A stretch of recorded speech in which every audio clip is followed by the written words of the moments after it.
under the direction of Mr. Kenneth Bedlow. Colors are being posted by the St. James Army JROTC award-winning color guard under the command of Second Lieutenant James Bouillou.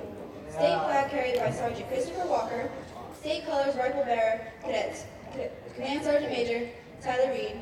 National flag rifle bearer Sergeant First Class Dalton D'Amico. Present and post the colors.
Will cadets, students, and guests please be seated?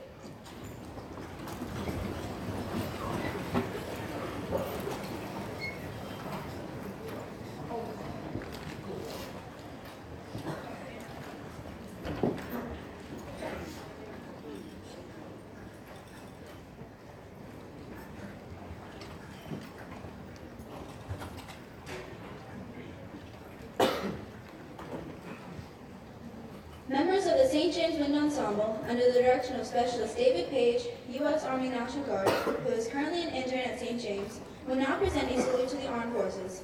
We ask that our veterans stand and remain standing if able when their service song is played.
JROTC Cadet Leadership Challenge graduate and today's narrator. On stage we have our guest speaker, Brigadier General Dave Turner, our senior Army instructor, Lieutenant Colonel Scott Bartley, our JROTC Cadet Battalion Commander, Cadet Lieutenant Colonel Bartley, or Andrew Deeds. At this time, I'd like to ask Lieutenant Colonel Bartley to say a few words and introduce our guest speaker.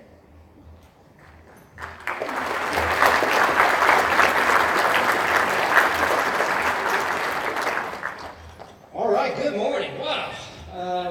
As I was introduced, I am Lieutenant Colonel Scott Bartley. I'm the St. James High School's senior Army instructor for the JROTC program. What a great job by the band, by the chorus, and our color guard. Can you guys please give them a round of applause?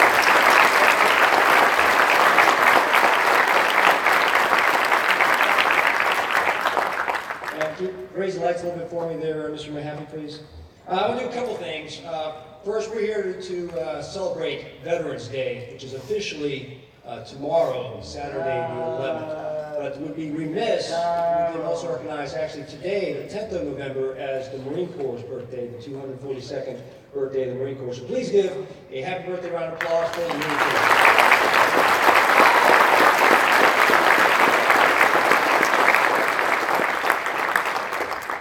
Now I'd like to recognize a few of our veterans, our oldest and youngest veterans here with us today. When I call your name, please and be recognized. Our oldest, the U.S. Marine Corps, please stand up.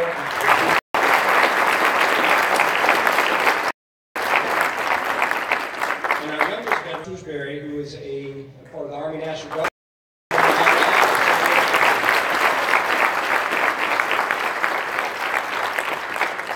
And a lot of students know I like to be motivated. So I asked Mr. Moore in his broadcast journalism class if they could put something motivational together for today's ceremony. One of our JROTC cadets Matthew McLean, who was in his class, put together this video for us. Please play that video.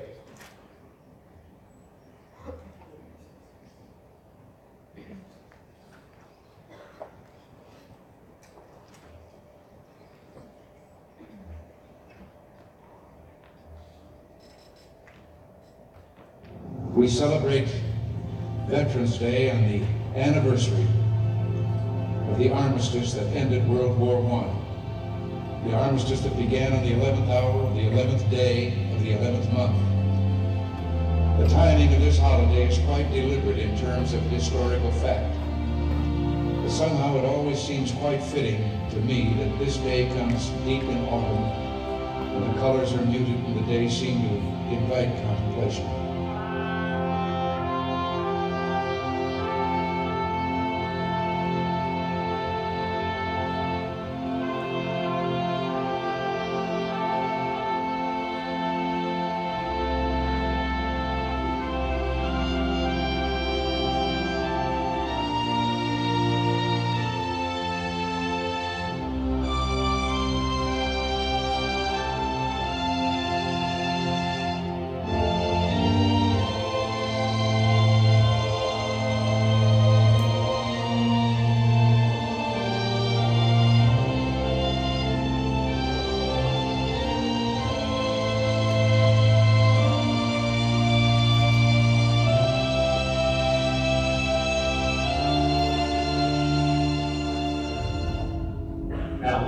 me closely.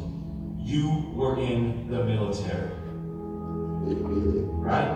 You were in the military. You are a veteran of the U.S. Armed Forces. That means something. You need to fight. It's in our blood, it's in our DNA. You gotta be willing to fight. You're gonna fight your way through that tough time. You gotta be willing to put up the dukes and fight that thing out.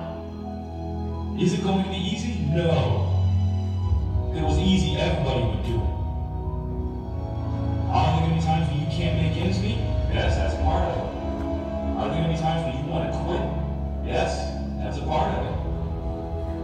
Anybody can feel good when they have their health, their bills are paid, they're in happy relationships. Anybody can be positive then. Anybody can have a larger vision then.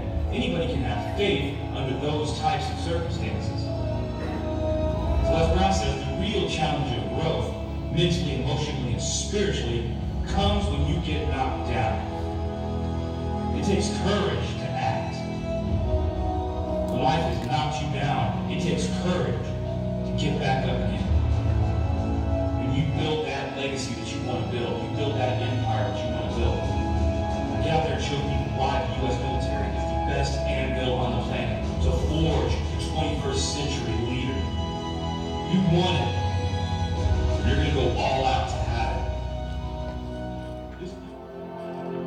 And so, my fellow Americans, ask not what your country can do for you, ask what you can do for your country.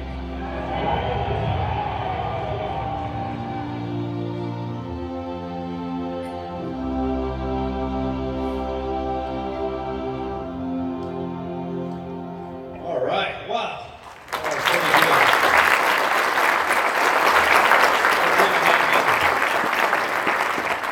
Okay, I would now like to introduce today's guest speaker. You can find his biography in your program, but suffice it to say, Brigadier General Turner has been there and done that. He has served his country for over 30 years, serving in assignments from Engineer Platoon Leader to Corps of Engineers Division level command. He's an extremely intelligent person with bachelor's degrees in mathematical sciences, master's degrees in industrial engineering and military strategic studies. He's also a Harvard Senior Fellow. He was my former battalion commander when I was a young company commander at Fort Lewis, Washington.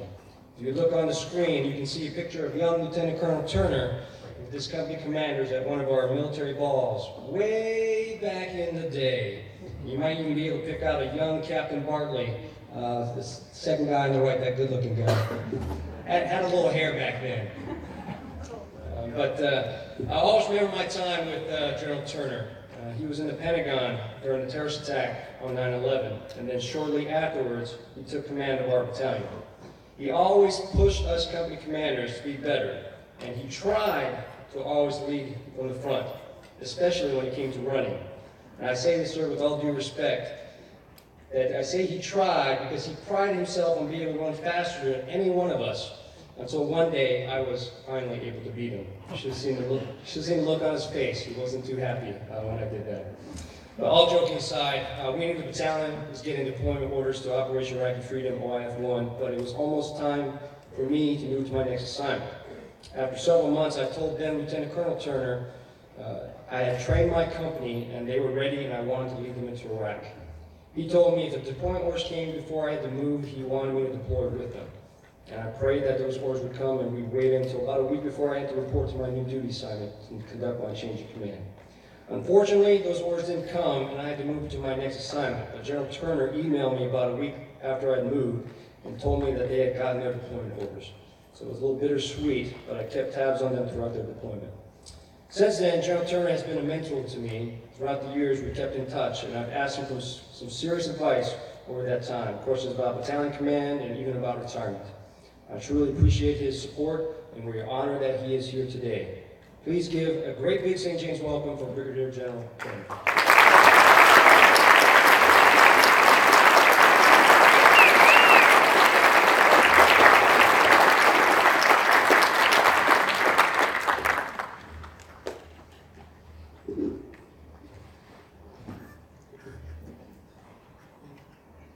We need to get the band, the choir, another round of applause.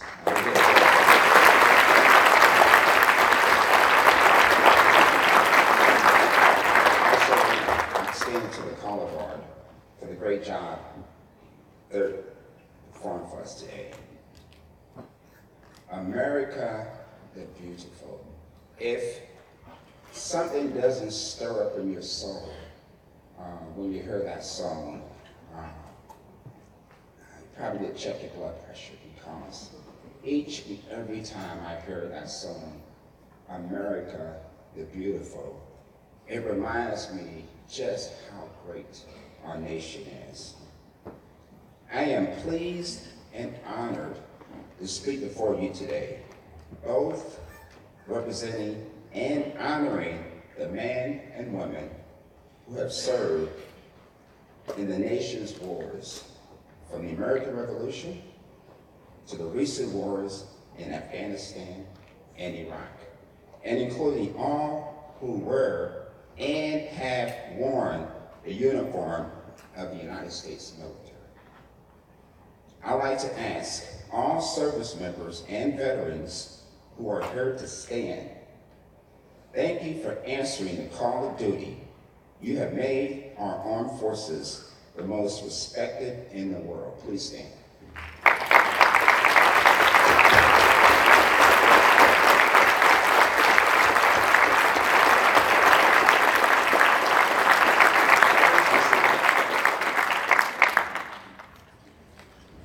It didn't surprise me that Patrick was the oldest. I spotted him early on up here on the stage, and when the Marine Corps song played, he jumped right to his feet. You never would have known then that he was the oldest veteran amongst us. Now, I would also like to ask the family member and any service member or veteran to stand. And so basically, we need all the family members of the service member or veteran to please stand.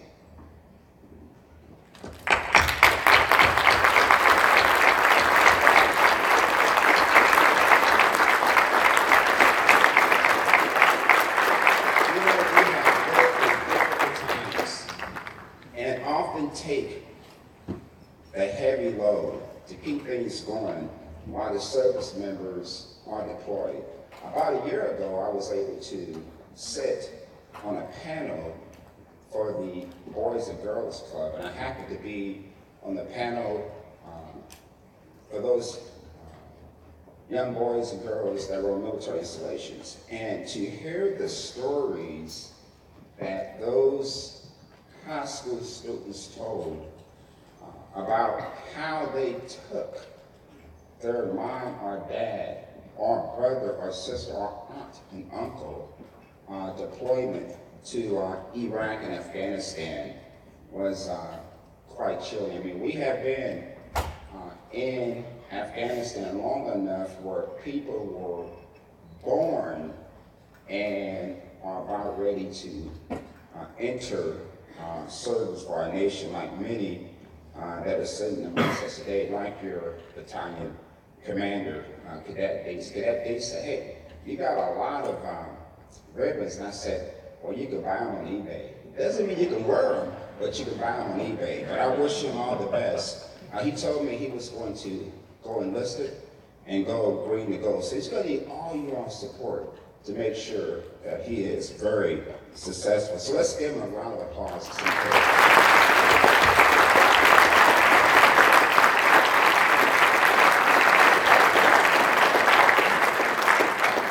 This high school is very, very, very fortunate to have Van Pennell as their principal. He was voted 4A Principal of the Year last year, 3A the previous year. His father is a World War II veteran who recently died about a year and a half ago. There are not many World War II veterans left. If you look at the numbers, about 16.1 million veterans of World War II, and there's roughly 500,000 remaining. But he is very, very proud of his father's service to our nation. And the military is no stranger to him. prior to coming to South Carolina, he taught and was a principal at Fort Bragg, North Carolina. So he has influenced soldiers and their families for decades. So let's give your principal a round of applause.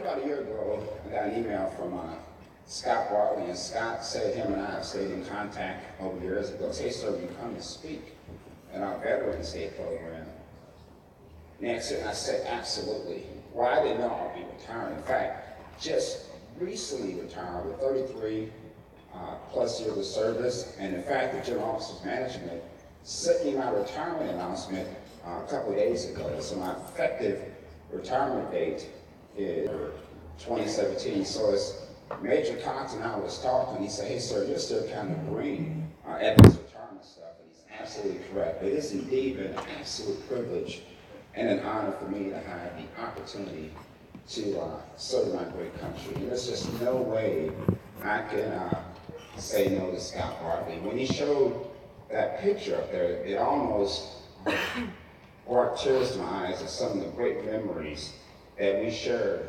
as soldiers, as commanders on Fort Lewis, Washington. Scott is joined by his wife, Amy. Amy, can you please stand? I have to put my glasses on. Okay, this still great to see you. Amy since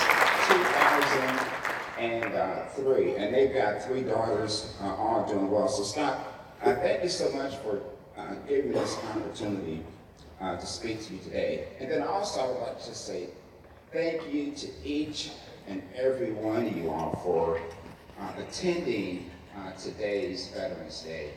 I mean, you're talking to a soldier who was in high school, had no clue what he was going to do with his life.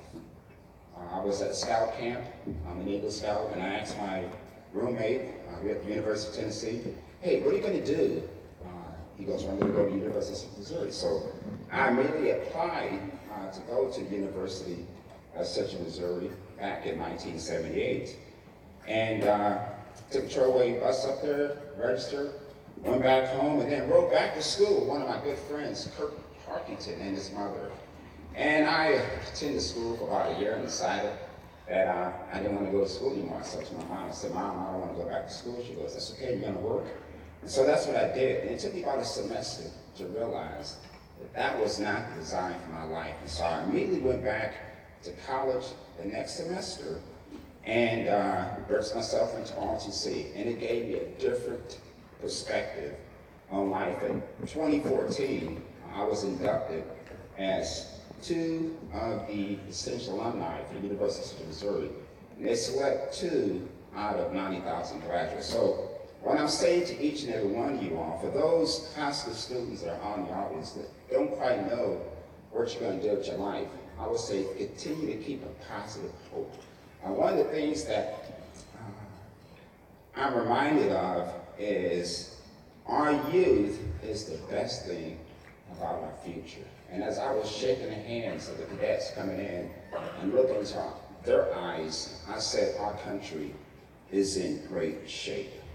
As mentioned earlier, Veterans Day is a public holiday held on the anniversary of the end of World War I to honor U.S. veterans and victims of wars.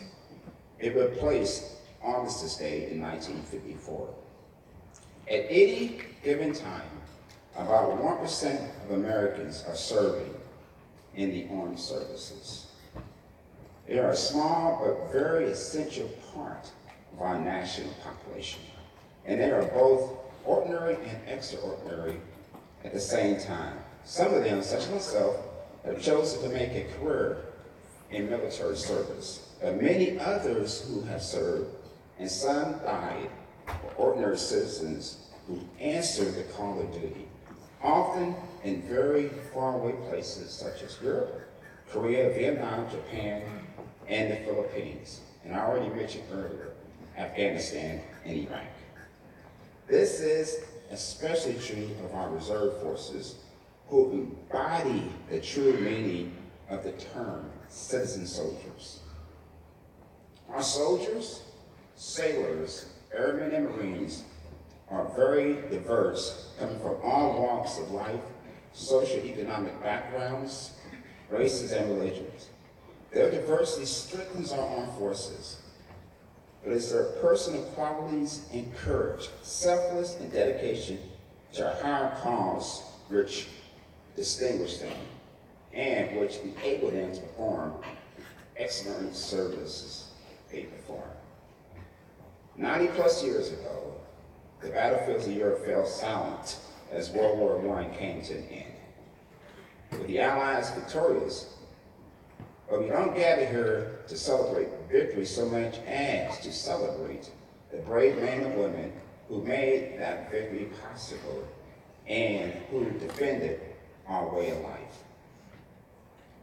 As I was getting myself together to come here, and it's great to be back in the Myrtle Beach area. I was down here on 3 July. I met with the mayors of North Myrtle Beach, and Surfside.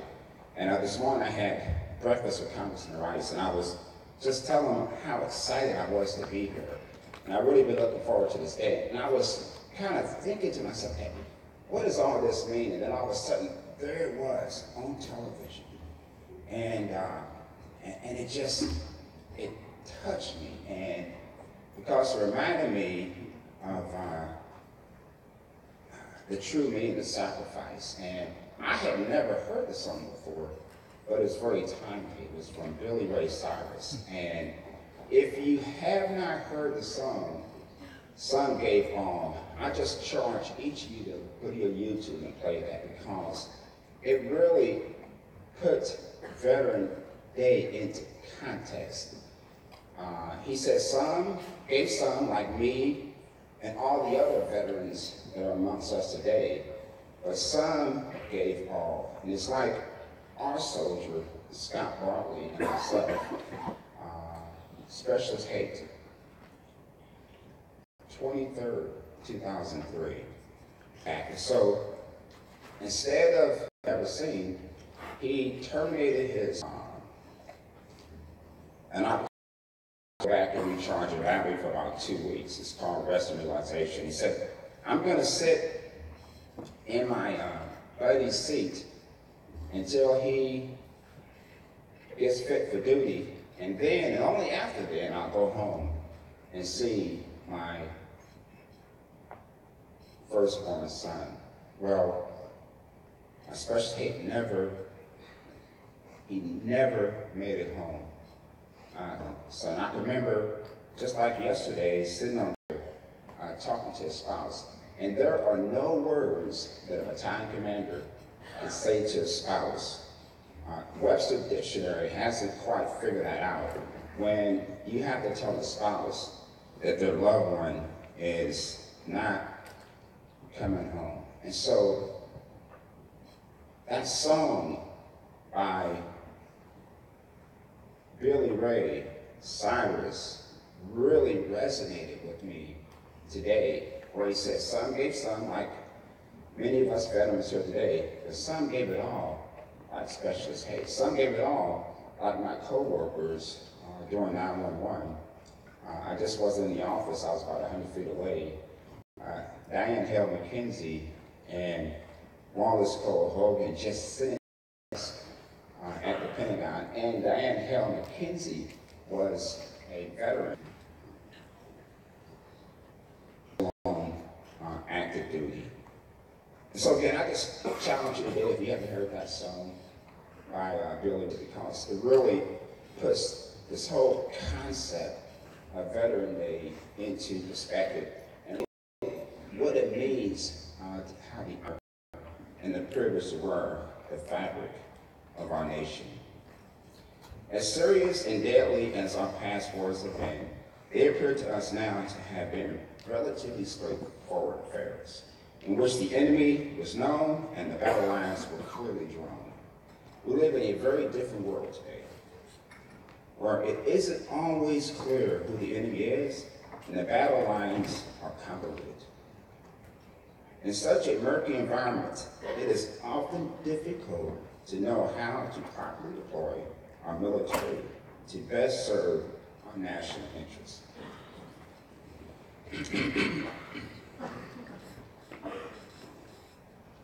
Nevertheless, our dedicated servicemen and women and their families continue to undertake some of the most difficult missions in the world. It is appropriate here to also recognize the many non-combat contributions our armed forces have made. These are often overlooked, but they have been very important in our history and continue right up to the present. Army officers and enlisted men have had leading roles in the opening of the American West, the founding of the National Park System, and the destruction of national monuments. And I spoke to you just moments ago how I was here during my official capacity meeting with the mayors along the Grand Strand. A few years ago, Army engineers and other service members were in West Africa fighting the Ebola epidemic. They are putting their health, their lives at risk and interest, not only of America, but around the world. Just recently, Army personnel, both active and reserve, provided needed relief work as our nation saw 3 deadly hurricanes, Harvey, Irma, and Maria. As we reflect today on the contributions and sacrifices of our veterans and their families, let us nurture our gratitude and expand it to what we can do to ensure that our veterans, especially our wounded warriors, get the kinds of tangible assistance they need and deserve when they return home. President Obama said in 2011, "We know it would be hard. We have to overcome new threats in our security and prosperity. And we've got to overcome the cynical voices warning that America's best days are behind us. But if there is anything our veterans teach us, it is that there is no threat we cannot meet. There is no challenge we cannot overcome. America's best days are still ahead. And the reason for this is because we are a people who defy those voices that insist otherwise. We are a country that does what is necessary for future generations." And our president, President Trump, on his current tour to Asia, is reminding countries that America will always be resilient. And part of what makes America resilient are those men and women who made the decision to don the fabric of our nation, and to those that gave some, and to those that gave all. Again, thank you to all veterans and service members and their families who are in this room, and those everywhere who make and have given their limbs, their lives, or their youth to the service of our country. Thank you so very much.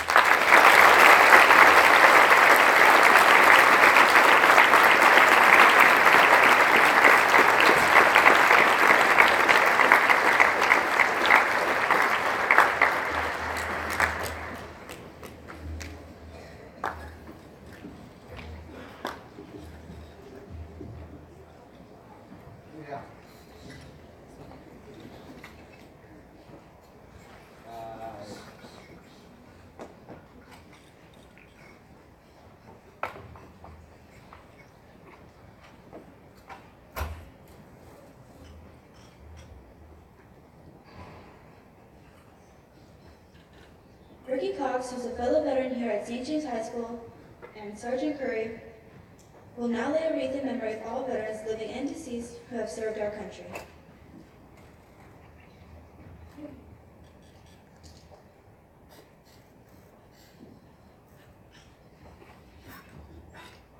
Since 1917, over 40 million service members have served in our military.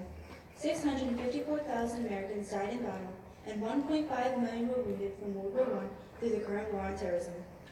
More than 21 million American veterans are still living today.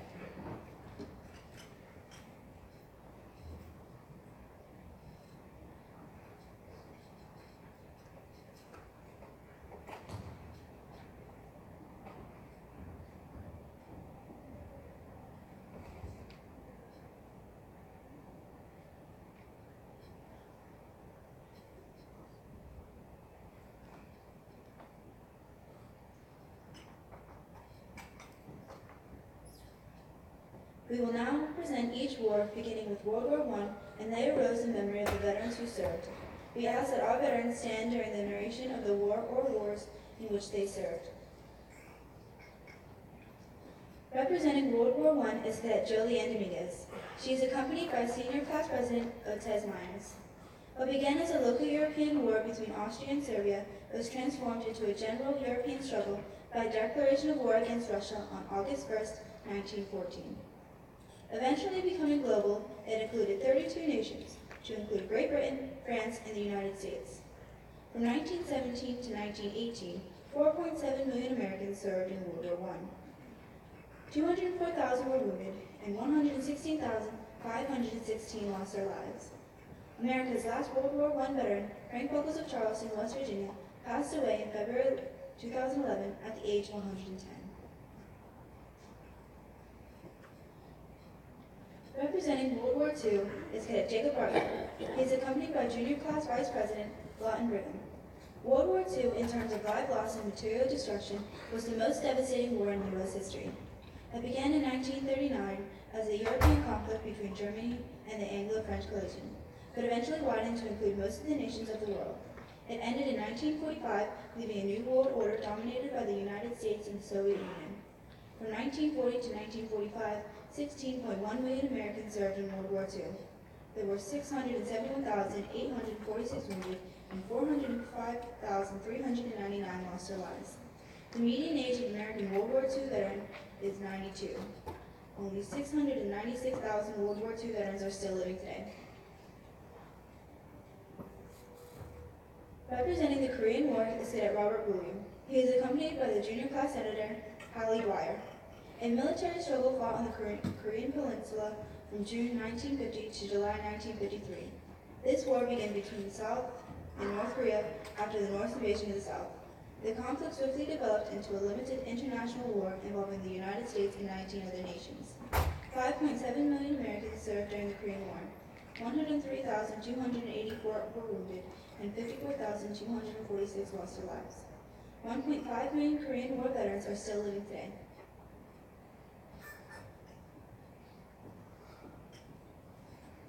Representing the Vietnam War is Cadet Estefany Flores. She is accompanied by sophomore class president Tommy Bernier. For years, the Vietnamese struggled for their independence from France during the First Indochina War. At the end of this war, the country was temporarily divided into North and South Vietnam. North Vietnam came under control of the Vietnamese communists who had opposed France and who aimed for united Vietnam under communist rule. The United States became involved in the war to prevent the spread of communism throughout Southeast Asia. From 1964 to 1975, 8.7 million Americans served during the Vietnam War. 303,444 were wounded and over 58,000 lost their lives. 6.9 million Vietnam veterans are still living today.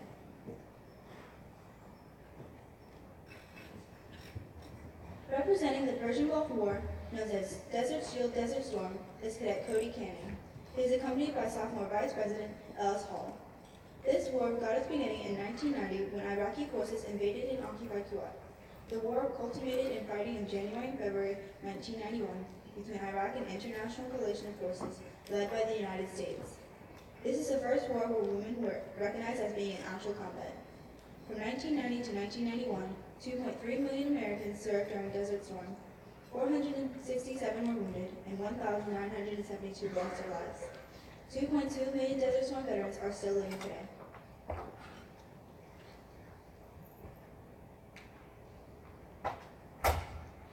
Representing the war on terrorism is Cadet Alex Ock.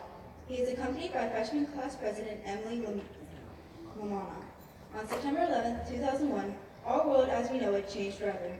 The most devastating terrorist attack in world history was made on the World Trade Center buildings in New York, the Pentagon in Washington, D.C., and failed Flight 93 crashing in a field in Pennsylvania. Over 4,800 American lives were lost, and the dollar amount of property damage was in the billions. The war on terrorism still continues today in Iraq, Afghanistan, and around the world. Once again, our military, like the veterans before them, have been called upon to serve their country. 6,920 U.S. service members have died since the war began, and 52,640 have been wounded.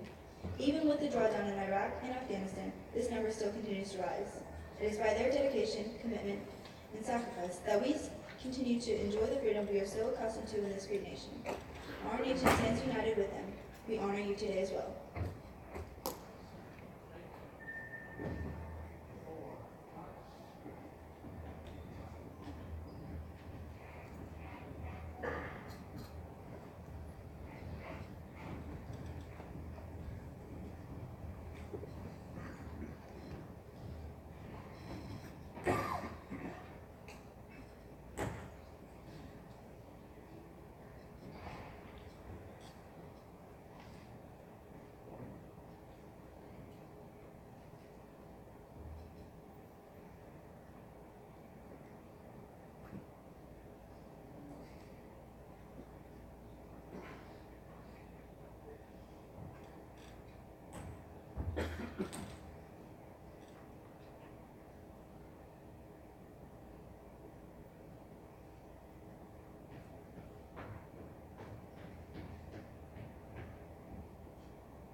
Color Guard, please bring out the fallen soldier tribute.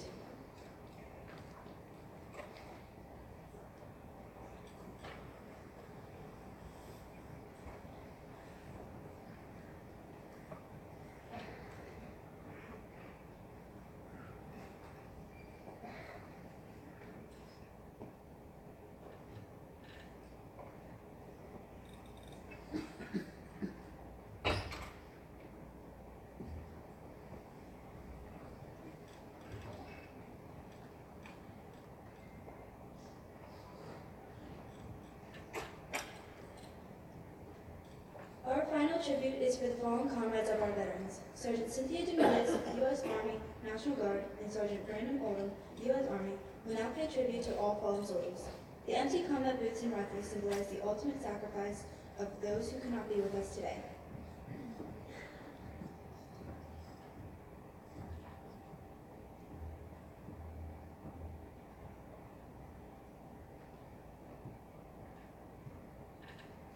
Please stand for the playing of taps by Savannah Putrell and Corey Bywaters as we honor those who have made the ultimate sacrifice for this great nation.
Thank you. Everyone please be seated. At this time, Lieutenant Colonel Bradley will say a few closing remarks.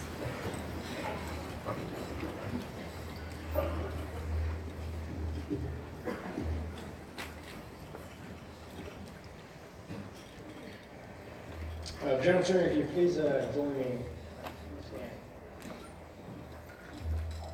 Sir, we want to give you something to remember this day by. As you probably have figured out, so you can stand right there, Bert. We are the St. James Sharks.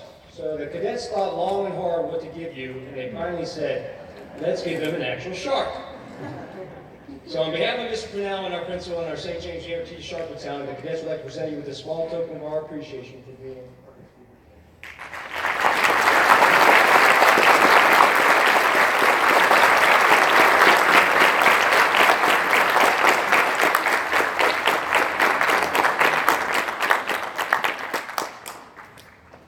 next, I'd like to take this opportunity to thank the many veterans and their families for the great sacrifices that they have made. Please play the video.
In the words of Ronald Reagan, we will always remember, we will always be proud, we will always be prepared, so we may always be free.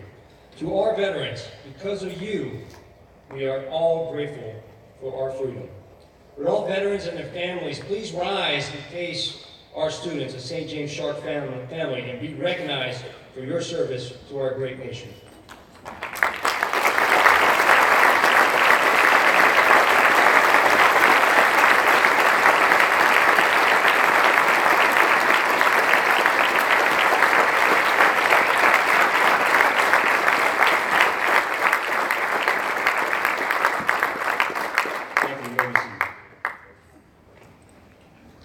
this time, the chorus will now close out our ceremony with the patriotic tribute.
Keith.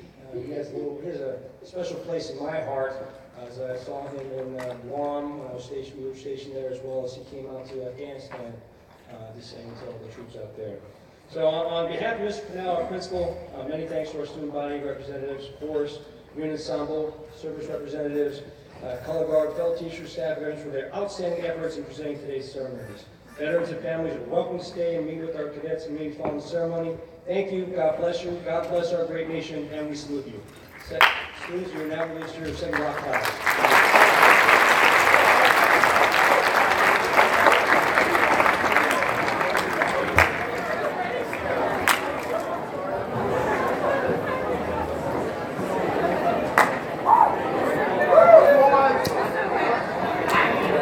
Gracias.